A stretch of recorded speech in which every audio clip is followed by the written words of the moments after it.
Hello all.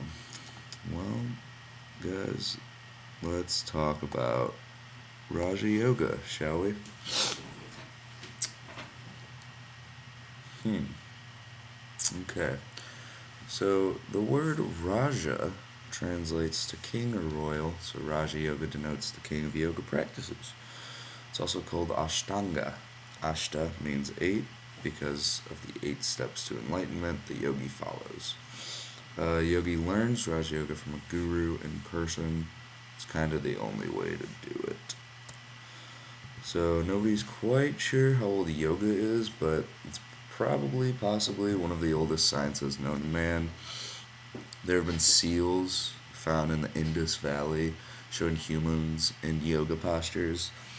Some of the seals date back to over 5,000 years ago, but who knows how old yoga was when those seals were created. Uh, According to Indian scriptures, the earth repeatedly goes through cycles of higher and lower levels of spiritual understanding. So they believe that yoga was started in a period of this higher spiritual understanding. So we're jumping right into the meat of it here. These are the eight steps to enlightenment. These are what the yogi follows in Raja Yoga. They're split up four by four because the four on the left are your physical ones and the four on the right on your mental ones. So we start with the yamas. These are your restraints. It's basically your moral code. You They should be practiced in word, thought, and deed. Nonviolence, truthfulness, moderation in all things, non-stealing, non-covetousness. So that's basically just not desiring wealth or possessions wrongly. You're not desiring more than you need. You're being moderate. Then we move on to the niyamas. These are the dues. Um, so purity, internal and external cleanliness. They want you to shower a lot when you're doing Raja Yoga. Contentment, that's being in a state of happiness and satisfaction. Austerity, that's kind of having a sternness or seriousness in your life. Study of the sacred text, and surrendering to God's will. You're just constantly living with an awareness of the divine presence. The third one, the asanas, those are your postures. That's what we all think. When we think about yoga, we picture I picture middle aged women wearing yoga pants in a yoga studio in their suburbs, doing yoga whenever they feel the need. So that's number three. Number four is the pranayama. This is the regulation of your breath.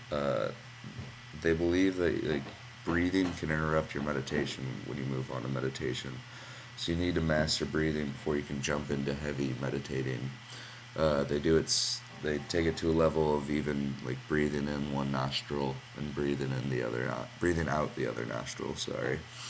So that's some pretty serious stuff. Then we move on to five. We start the mental side of the steps to enlightenment. The first one, the pratyahara. This is withdrawing your senses in order to still the mind. So you're kind of leaving your physical self behind. You're starting to. And the first way to do that is to disconnect yourself from your senses. The dharana, this is focusing your concentration. You're getting more and more into a deep meditation as these steps continue.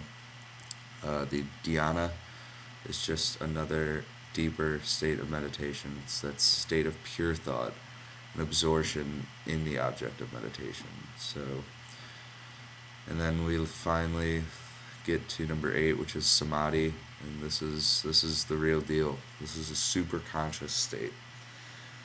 It's when you experience oneness with everything around you. It's the deepest and highest state of consciousness, where body and mind have been transcended, and the yogi is one with the self, or God.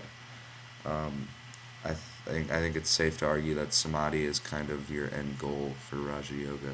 That's what you want to achieve. So since Hinduism in itself is such an individualistic thing, and everyone kind of has their own definitions and ways of going about their spirituality. Thought it'd be good to have two quotes of from two people who took it upon themselves to make YouTube videos to try to explain Raja Yoga. The first is a gentleman from the Ventuno Health YouTube page, and he says the whole part of Raja Yoga became a process, a tool, a method to raise the human consciousness by awakening the sleeping psychic potential. And thereby we can see that Raja Yoga is a part of raising the lower mind to the higher mind from man to Superman.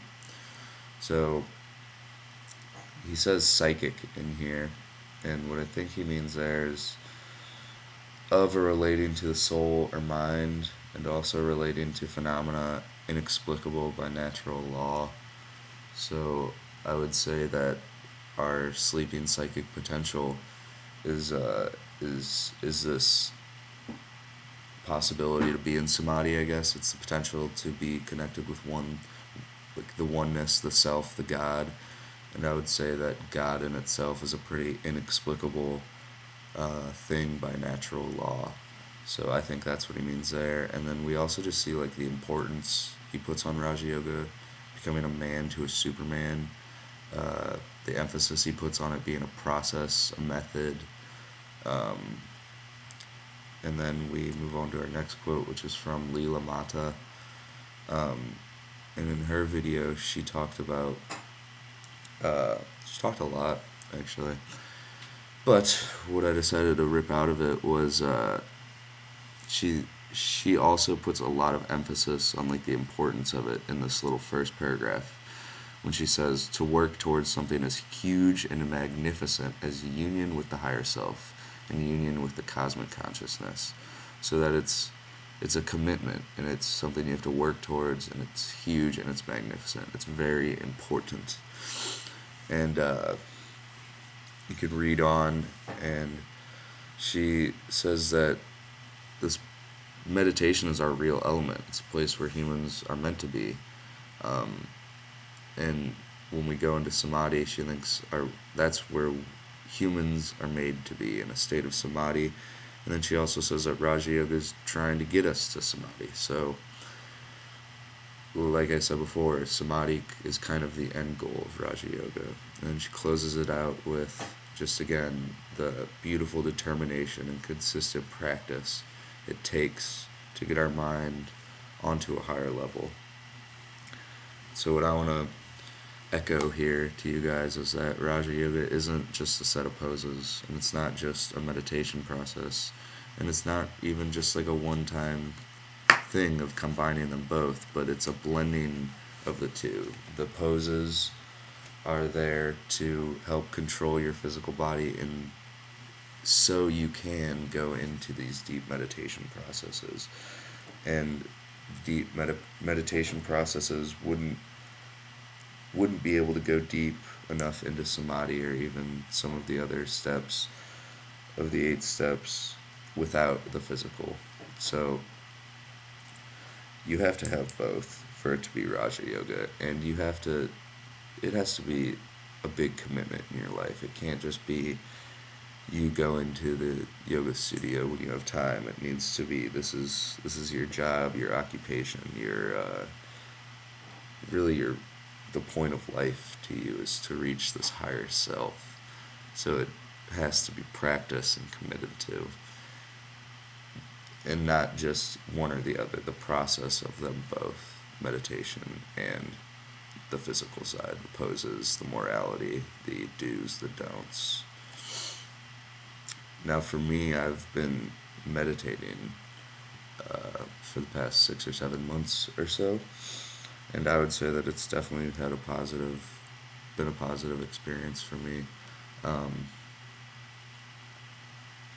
When you're not thinking about anything for 10-15 minutes a day, when you come out of that, it's really, you're clear-headed, you're not worried about anything, your head isn't aching from all the things you have to do in a couple hours, or what you have to do tomorrow, or whatever it may be. It's a way for me to kind of clear the table, start over, um, put put all of myself into a task, because after sitting for 10 minutes and concentrating on nothing, it makes me, yeah, it gives me a clear head in order to jump into something with everything, rather than jumping into it while thinking about what I have to do later, while worrying about, am I going to get enough sleep tonight because I have to do all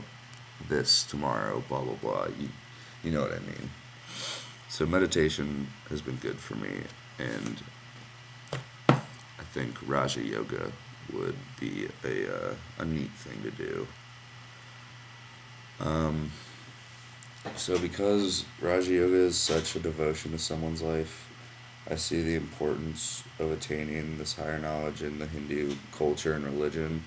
It seems that they put like value into everything, and if something's like, you doing something isn't going to get you to samadhi or your higher knowledge, your higher mind, whatever it may be that you're trying to attain, I feel like the Hindus would try to cut that out of their life. So there's no point of it, because for me, my generalization, I guess, is that their whole life is devoted to reaching their higher mind, to reaching nirvana, reaching samadhi, becoming one with the self and one with the God, one with the mind.